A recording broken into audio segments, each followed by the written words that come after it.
नमस्ते साथियों, कैसे हैं आप लोग। आशा करता हूं कि आप लोग ठीक तरह से होंगे और अपना अध्ययन ठीक तरह से कर रहे होंगे। भारतीय राज्य व्यवस्था का यह 8वां व्याख्यान है और इसके अंतर्गत हम संविधान की विशेषताओं के बारे में अध्ययन करेंगे। हम आपको जानकारी दे दें कि भारतीय राज्य व्यवस्था का जो हमने सीरीज प्रारंभ की है, वह सीरीज हमारे जो कि इंडियन पॉलिटी के सारे सिलेबस के लिए कवर करेगी, जिसमें पॉलिटी से संबंधित जो भी प्रश्न पूछे जाते हैं उनके बारे में जानकारियाँ उपलब्ध कराई जाएगी। यह जो व्याख्यान है एक के बाद एक रोज़ आपको उपलब्ध कराए जाएंगे। 100 से भी अधिक व्याख्यान आपके पास आएंगे और इन व्याख्यानों में ऐसी गुण रहस्य की जानकारी होगी जो कि परीक्षाओं से संबंधित होती है, परीक्षाओं में जिनसे संबंधित प्रश्न पूछ लिए जाते हैं। और इस सीरीज के माध्यम से आप यदि आज पूरी सीरीज को अच्छे से अध्ययन करते हैं, उसका रिवीजन करते हैं, तो ऐसा कोई भी प्रश्न नहीं है पॉलिटी से संबंधित जो कि सामान्य ज्ञान में पूछा जाता है। केंद्र एवं राज्य की परीक्षाओं में लगभग 15 से लेकर 20% तक के जो क्वेश्चन होते हैं वह पॉलिटी से निकल कर आते हैं।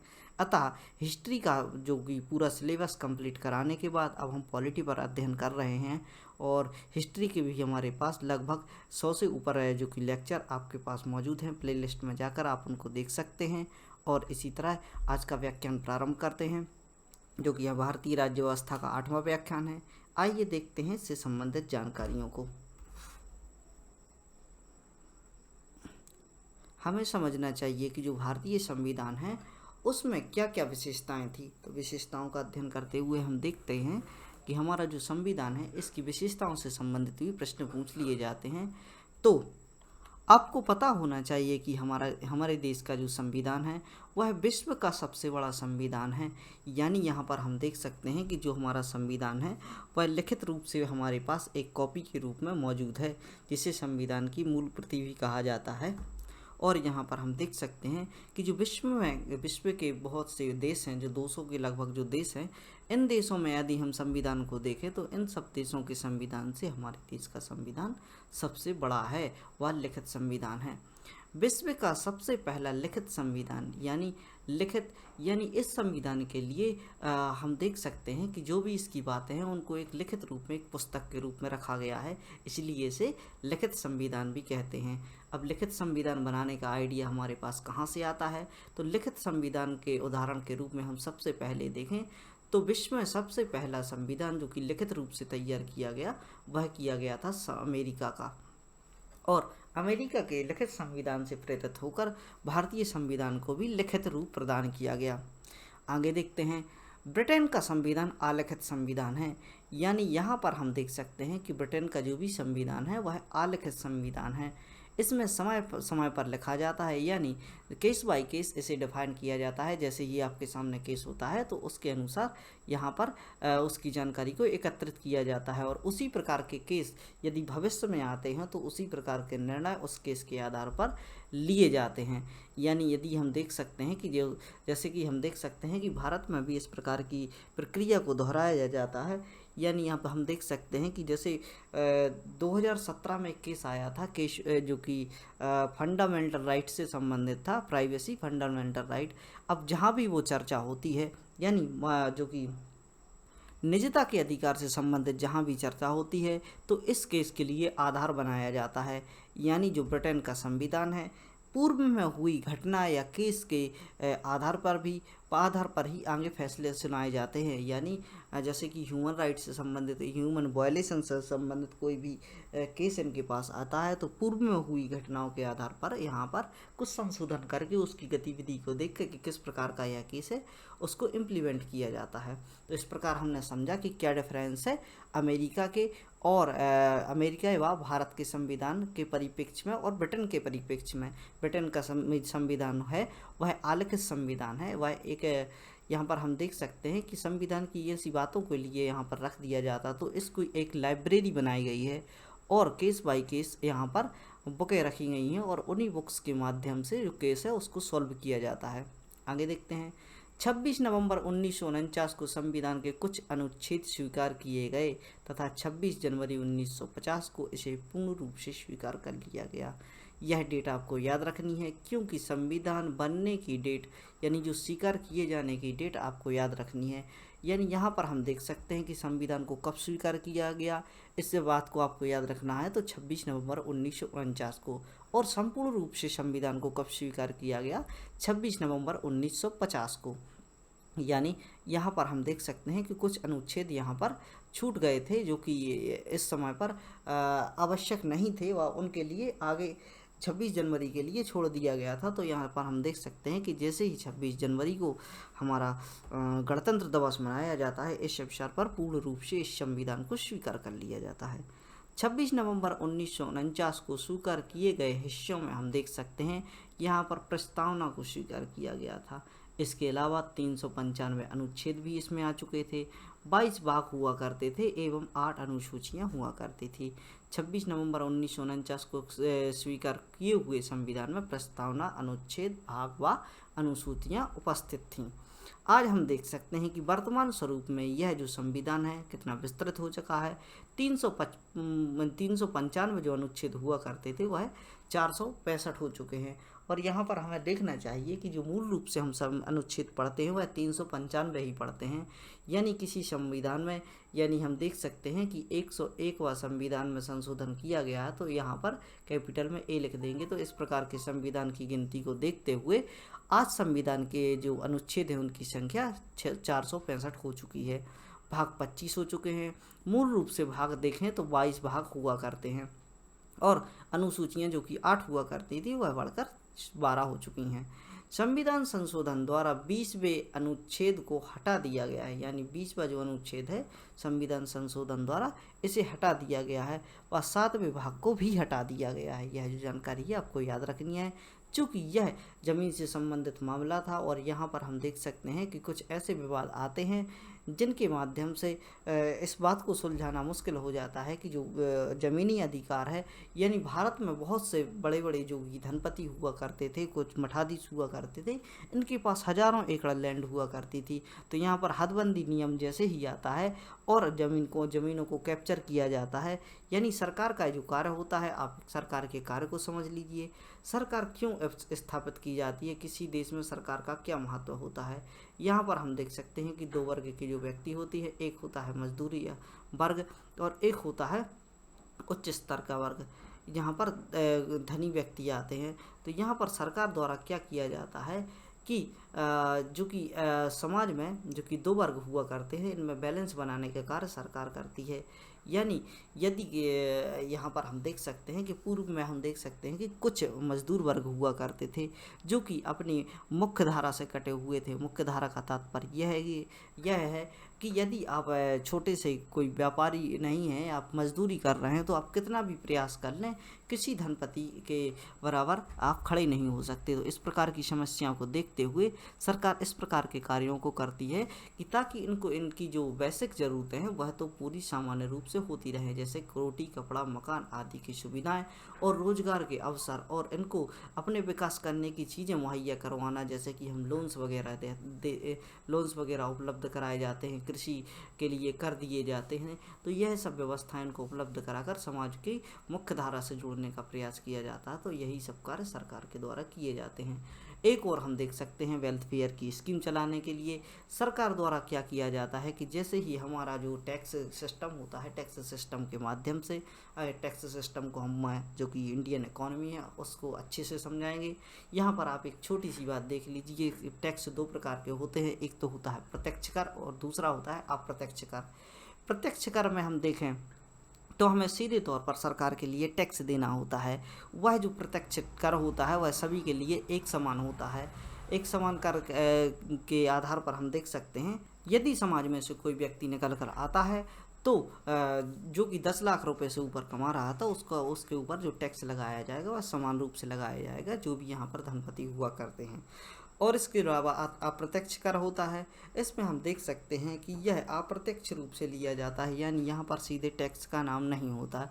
आप मार्केट में कुछ भी चीज़ खरीदने के लिए जाते हैं, जैसे कि आप साबुन भी खरीदते हैं, टूथब्रश खरीदते हैं, सुबह से लेकर शाम तक जो भी रोज़मर्रा की वस्तुओं को खरीदते हैं उनमें आपको टैक्स देना पड़ता है। आज के समय पर हम देख सकते हैं कि यदि आप गैस भराने जाते हैं या फिर किसी भी तरह की पेट्रोल भराने जाते हैं तो उस पेट्रोल पर CGST या SGST यानी सेंट्रल का टैक्स और केंद्र का टैक्स लगा हुआ होता है, तो वह अप्रत्यक्ष कर की श्रेणी में आता है। चलिए आगे देखते हैं इसके बारे में। संविधान पर जो चर्चा हो रही थी उसको आगे बढ़ाते हुए, संविधान बड़ा होने का कारण, कुछ लोग आलोचना करते हैं कि संविधान का आकार इतना बड़ा क्यों है, क्यों हमारा संविधान इतना विस्तृत है।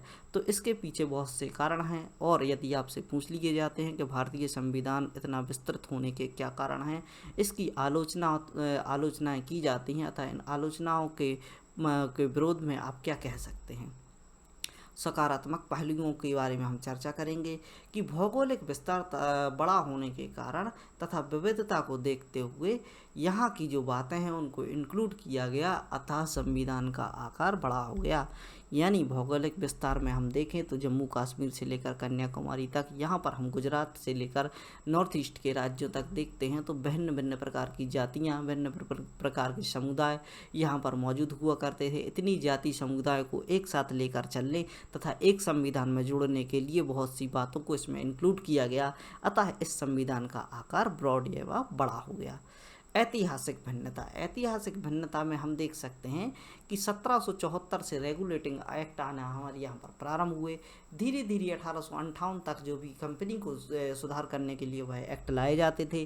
1858 के बाद जो गतिविधि हुई, जो कि ब्रिटेन की प्रिंसेस जो कि महारानी हुआ करती थी, उनके हाथ में सीधी सत्ता चली जाती है और यहाँ से भारत शासन अधिनियम आना प्रारंभ होते हैं। और धीरे धीरे हम देख सकते हैं कि 1935 तक हमारे यहाँ पर एक विस्तृत संविधान जैसा एक ढांचा तैयार किया गया था, और इसी ढांचे के आधार पर आगे हमारा संविधान बनाया गया था। लगभग 70% हिस्सा तो 1947 में जो हमारा भारत शासन अधिनियम निकल कर आया वह 1935 का हिस्सा हुआ करता था। अतः इस प्रकार हम देख सकते हैं कि भिन्न भिन्न प्रकार के आए हुए जो एक्ट थे, इनके कारण इसका आकार बढ़ता गया।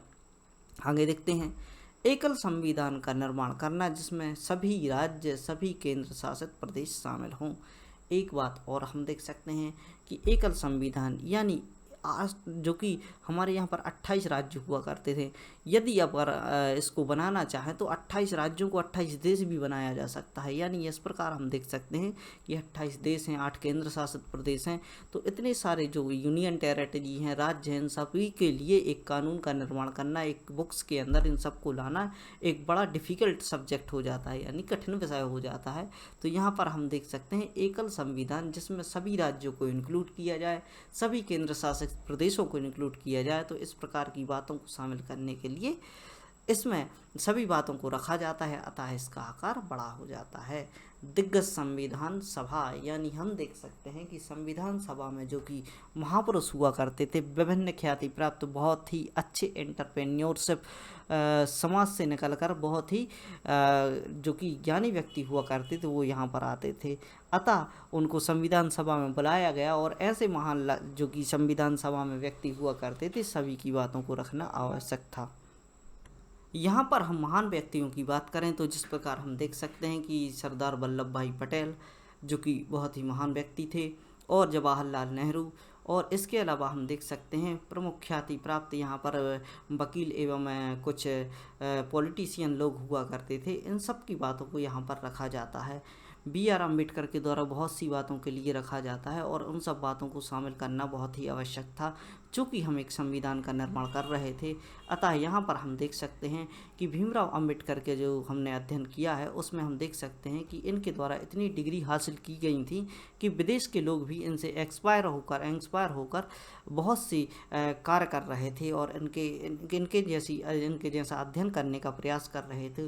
तो इस प्रकार हम देख सकते हैं कि जैसे ही इन सब की बातों को इंक्लूड किया गया और विचारों को इंक्लूड किया गया जो कि आवश्यक थे, अतः इसका आकार बड़ा हो गया। हमारे संविधान में मौलिक अधिकार, मौलिक कर्तव्य तथा नीति निर्देशक तत्व जो कि हुआ करते हैं, और मौलिक अधिकार, इन पर बहुत ही फोकस किया गया है। और इनके अलावा संवैधानिक प्रावधानों को शामिल किया गया था। यानी हम देख सकते हैं कि प्रमुख रूप से जो कि विश्व के संविधान बनाए गए हैं, इन पर मौलिक अधिकार एवं नीति निर्देशक तत्वों को शामिल किया जाता है। मौलिक अधिकार यानी हम अपनी जनता के लिए कौन कौन से अधिकार उपलब्ध करा रहे हैं। इसके अलावा नीति निर्देशक तत्व, सरकार के ऐसे कौन से जो कि प्रिंसिपल हैं जिनके द्वारा वह लोगों की भलाई करना चाहती है, इसमें हम देख सकते हैं नीति निर्देशक तत्वों को इंक्लूड किया जाता है। बेसिक तौर पर हम समझ सकते हैं कि जो कि विश्व के अनेक संविधान बने हुए हैं, इन दो बातों पर फोकस किया जाता है। भारत में न केवल इन दो बातों पर, मौलिक अधिकार एवं नीति निर्देशक तत्वों पर ध्यान दिया गया, इसके अलावा संवैधानिक प्रावधानों को भी इसमें शामिल किया गया। अतः इसी के चलते संविधान का आकार बड़ा होता गया। हमारा संविधान 60 देशों के संविधान से मिलाकर बना हुआ है, यानी लगभग 60 देशों के संविधान को मिलाकर उनकी अच्छी बातों को इंक्लूड कर हमने अपना संविधान बनाया। अतः संविधान का आकार इस तथ्य से भी हम देख सकते हैं कि इसका आकार बड़ा हो गया। डॉक्टर भीमराव अंबेडकर द्वारा बोला गया कि हमने अपने देश का संविधान कई देशों के संविधान से ली गई बातों को छानबीन कर शामिल किया गया है। यानी कई बार ऐसी आलोचनाएं की जाती हैं कि हमारा संविधान रिटर्न कानून है, यानी यहाँ पर हमने दूसरे देशों के नियमों के लिए कॉपी पेस्ट किया है, यानी इनकी बातों को इंक्लूड किया है। ऐसा नहीं है। इस बात पर तर्क देते हुए डॉक्टर भीमराव अंबेडकर कहते हैं कि हमने कई देशों के संविधान को पढ़ा, उनकी प्रमुख बातों को समझा तथा उसमें छानबीन करके संशोधन करके अपने संविधान में शामिल किया। ढांचे की बात करें तो संविधान का जो ढांचा है यह अधिकतर भारत शासन अधिनियम 1935 से लिया गया है। भारत शासन अधिनियम 1935 से लगभग 70% हिस्सा हमारा जो आज का संविधान है उसमें शामिल है या इससे लिया गया है। आगे देखते हैं, मौलिक अधिकार तथा नीति निर्देशक तत्वों में ज़्यादातर भाग अमेरिका तथा आयरलैंड के संविधानों से लिया गया है। यानी हम देख सकते हैं कि अमेरिका जो कि अपने नागरिकों के लिए मौलिक अधिकारों के विषय में सबसे ज़्यादा आज़ादी प्रदान करता है, स्वतंत्रता प्रदान करता है, और आयरलैंड के संविधान द्वारा जो कि नीति निर्देशक तत्व यहाँ से लिए गए हैं। यहाँ पर हम दो चीज़ें समझ सकते हैं कि मौलिक अधिकार कहाँ से लिए गए हैं।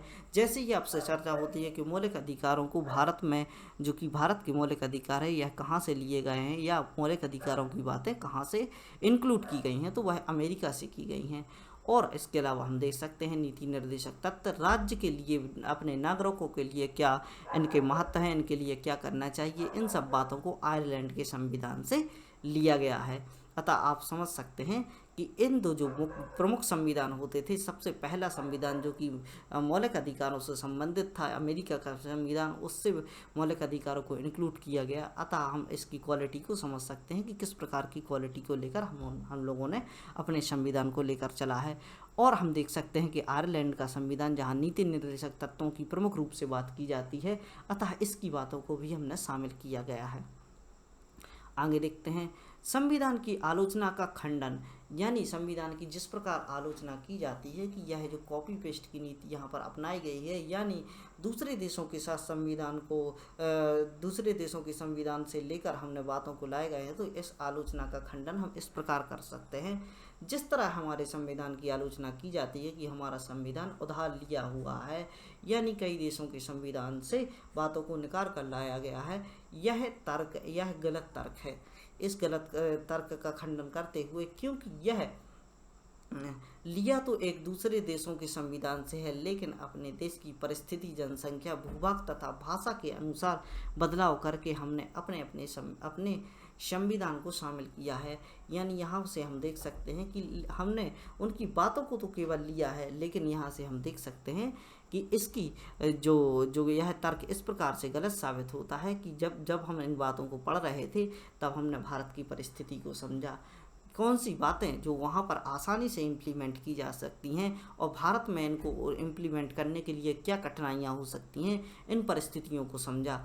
जनसंख्या को देखते हुए भी हमने निर्णय लिया, जो कि यूएसए की जनसंख्या भारत की लगभग 10% जनसंख्या हुआ करती है, अतः जो कि 10% जनसंख्या के लिए परिस्थितियां अलग होंगी, और भारत की जनसंख्या जो कि उस समय पर लगभग 60 करोड़ हुआ करती थी, उस जनसंख्या को देखते हुए हमने अपने संविधान में उन सब बातों को लागू किया। भूभाग के बारे में भी हम देखें कि हमारा जो भूभाग है यहाँ पर डाइवर्सिटी बहुत ही विस्तृत एवं बड़ी हुआ करती है। विविधता में हम देखें तो विभिन्न प्रकार की जातियाँ भारत में लगभग सभी प्रकार के जाति के लोग रहते हैं और यहाँ पर जातियों के अलावा जनजातियाँ भी शामिल की जाती हैं। और इसके अलावा हम देख सकते हैं कि SC ST शेड्यूल ट्राइब इस प्रकार के जो कि वर्ग यहाँ पर बटे हुए हैं, उन सब के अनुसार तथा भाषा के अनुसार बदलाव करके हमने अपने संविधान में इन सब बातों को शामिल किया है। यानी यहाँ से हम देख सकते हैं कि जो आइडियाज़ है, हमने केवल आइडियाज़ लिए। इस लेक्चर को बनाने के लिए भी मैंने कई वीडियोस देखी हैं और उन वीडियोस को देखकर मैंने समझा कि कुछ लेक्चर्स होते हैं वो इंग्लिश में होते हैं जो कि बच्चों को आसानी से समझ में नहीं आते, और इसके अलावा आसान से आसान भाषा में मैं आपको समझाने का प्रयास कर रहा हूँ। अतः आपकी परिस्थिति के अनुसार मैंने उन सब चीज़ों को बदल दिया है। यदि आप कोई बुक्स उठाकर देखते हैं तो आप कन्फ्यूज हो जाएंगे कि आपको किस प्रकार का अध्ययन करना है, कैसे इन सब बातों को याद रखा जा सके। अतः इन सब बातों को समझते हुए इसमें कुछ बदलाव करके छानबीन करके मैं आपको लेक्चर प्रोवाइड करा रहा हूँ। इसी प्रकार संविधान को बनाते समय भारत की परिस्थितियों को देखा गया। भारतीय जनमानस, भारत के लोग जिस प्रकार यहाँ पर निवास करते हैं, अलग अलग जाति संप्रदाय से निकल कर आते हैं, उन सब की बातों को ध्यान में रखते हुए इस प्रकार के संविधान को बनाया जाना एक कठिन विषय था। और इस विषय को बनाने के लिए भारतीय क्षेत्र के जो भी लोग हुआ करते थे, महाजन लोग हुआ करते थे, इनके द्वारा इन सब बातों में संशोधन करके इनके लिए पेश किया गया। तथा हम देख सकते हैं कि एक ही प्रकार का जूते की बात होती है कि एक ही प्रकार का जूता हर व्यक्ति के लिए फिट नहीं होता, अतः उसके लिए एक अलग प्रकार के जूते बनाए जाने की बात होती है। इसी प्रकार कोई भी संविधान अगर हमारे द्वारा सीधा सीधा उठाकर ले लिया जाता तो उस संविधान को इम्प्लीमेंट करना बहुत ही कठिन होता। और भारत की परिस्थितियों को देखते हुए, भारतीय क्षेत्र की परिस्थितियों को देखते हुए संविधान में जो छानबीन की गई, अतः इससे एक नया रूप निकल कर आता है। अतः हम कह सकते हैं कि संविधान एक नए रूप में हमारे यहाँ पर स्थापित किया गया है, यह कहीं से भी उधार नहीं लिया गया है। और इसी बात के साथ आज का व्याख्यान हम समाप्त करते हैं। हमने बहुत सी बातें जो कि अपने संविधान से संबंधित समझी, और जो भी आंसर राइटिंग में जो भी प्रश्न पूछ लिए जाते हैं उनमें आप अपने इन बातों को इंक्लूड कर सकते हैं और अपना उत्तर एक बेहतर तरीके से पेश कर सकते हैं। और यहाँ पर हमने समझा कि संविधान में क्या विशेषताएं थी, किस प्रकार यह संविधान इतना बड़ा हुआ, और दूसरे पॉइंट पे हमने समझा कि इसके क्या कारण थे इतने बड़े होने के। और आगे हम देख सकते हैं कि हमने इसकी आलोचनात्मक पक्षों का खंडन करते हुए यह भी जानने का प्रयास किया कि इसकी जो आलोचनाएँ की जाती हैं वह निरर्थक है। तो इसके साथ ही आज का व्याख्यान समाप्त करते हैं। और इस प्रकार की जानकारी को अपने बच्चों तक फैलाने के लिए उनके पास यह वीडियो की लिंक भेजिए, शेयर कीजिए, लाइक कीजिए। और हम देख सकते हैं कि जिस प्रकार का जो आप अध्ययन कर रहे हैं ऐसे ही कंटिन्यू करते जाएंगे तो आप एक ना एक दिन सारी पॉलिटी को अच्छे से समझ पाएंगे, और जो भी क्वेश्चन आते हैं वह आप आसानी से हल कर पाएंगे और एग्ज़ाम हॉल में आप कंफर्टेबल फील करेंगे। इसी जानकारी के साथ आपसे विदा लेते हैं। पढ़ते रहिए, खुश रहिए। जय हिंद, भारत माता की जय। और बने रहिए study right my money Pandey channel के साथ। धन्यवाद।